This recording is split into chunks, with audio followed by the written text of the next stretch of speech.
Europe 1 Soir.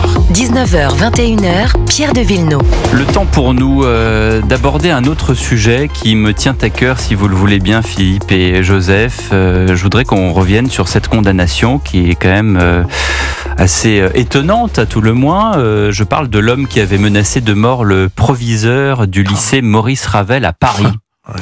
Il a été condamné à effectuer un stage de citoyenneté et condamné à 600 € d'amende. Alors, il faut quand même dire que le proviseur du lycée Maurice Ravel avait été menacé de mort.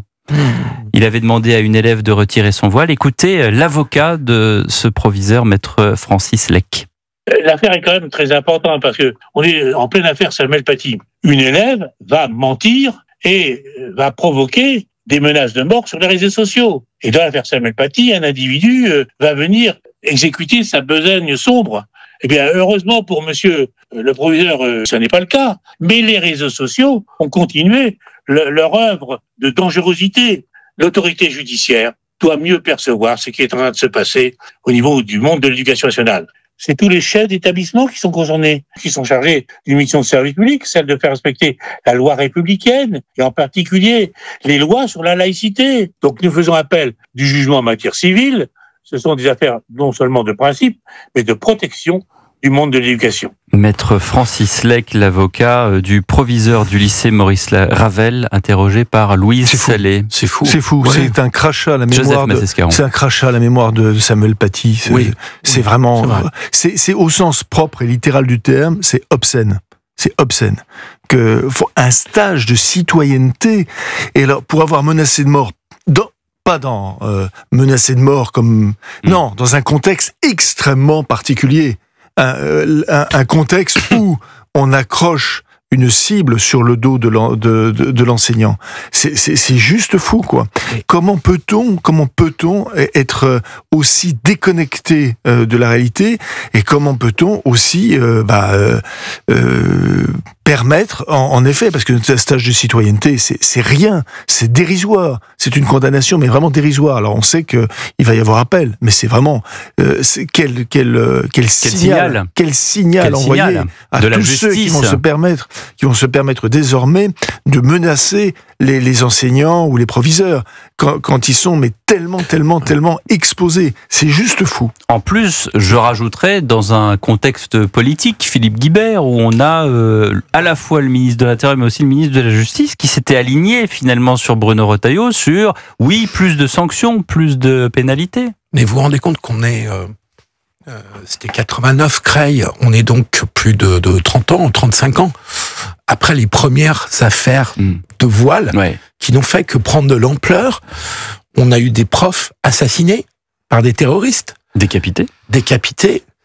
On a des menaces de mort et le juge dit stage de citoyenneté. Je ne sais pas en quoi consiste. C'est pas bien ce que vous avez fait, monsieur. C'est pas bien ce que vous avez fait, et si vous alliez apprendre un peu plus la citoyenneté, vous arrêteriez de faire des menaces de mort. Pardonnez-moi mon ignorance, mais c'est quoi un stage de citoyenneté? Qu'est-ce qu'on y fait? Qu'il faut être sans doute un bon citoyen. C'est comme le permis à point, de respecter les lois. Revoir le passage piéton. En fait, on est aveugle au fanatisme. Ouais. Je crois qu'il y a des gens dans notre société, hélas parmi les juges, semble-t-il, qui sont aveugles à ce qu'est le fanatisme, que Voltaire appelait le fanatisme, et alors qu'il faut que nous luttions plus que jamais contre ce fanatisme. C'est un combat central, historique pour la France. Et donc je ne comprends pas une telle logique, ou alors je me dis, mais c'est pas une excuse, je me dis qu'il a géré les places de prison. Mais on ne sait pas faire des peines, même courtes, en France, pour marquer symboliquement qu'il doit y avoir une sanction ferme quand on menace de mort qui que ce soit, a fortiori un proviseur, a fortiori après Samuel Paty et Dominique Bernard, enfin voyons. Vous savez, je crois que c'est le juge qui devrait prendre un stage de citoyenneté. Sérieusement. Parce que je crois qu'il ne sait pas ce que c'est que la citoyenneté. Vraiment, véritablement. C'est-à-dire que non, ce qui se passe, ce qui s'est passé, c'est-à-dire cette menace terrible, mais vraiment terrifiante, puisqu'on sait que elle peut passer dans les actes. C'est pas quelque chose qui était quelque chose. On n'est pas dans l'ordre du fait divers. Là, nous sommes par rapport à... D'ailleurs, les faits divers, nous, sur Europe 1, on les appelle les faits de société. Il y en a certains qui sont plus faits de société que d'autres. Oui.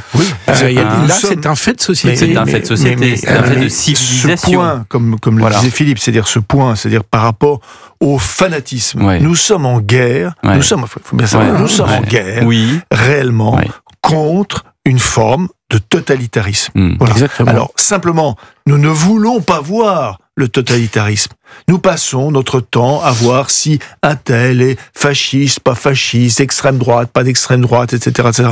Mais ça, c'est typiquement français. En tout cas, je vous assure que dans les autres pays d'Europe, on sait très bien nommer le totalitarisme. On sait très bien qu'il s'agit plus qu'en France, de combat, plus qu'en France. Ah oui, c'est curieux parce que c'est nous historiquement. Parce que la gauche justement là-dessus a une responsabilité. La gauche française, pardonnez-moi, qui a mis à peu près 40 ans avant de lire Hannah Arendt, alors que les autres gauches européennes avaient lu depuis longtemps. Un petit peu, parce malheureusement, le rapport Aubin, il n'a pas été pas la gauche qui l'a enterré, c'est François Fillon. Malheureusement, mais la gauche n'arrive pas.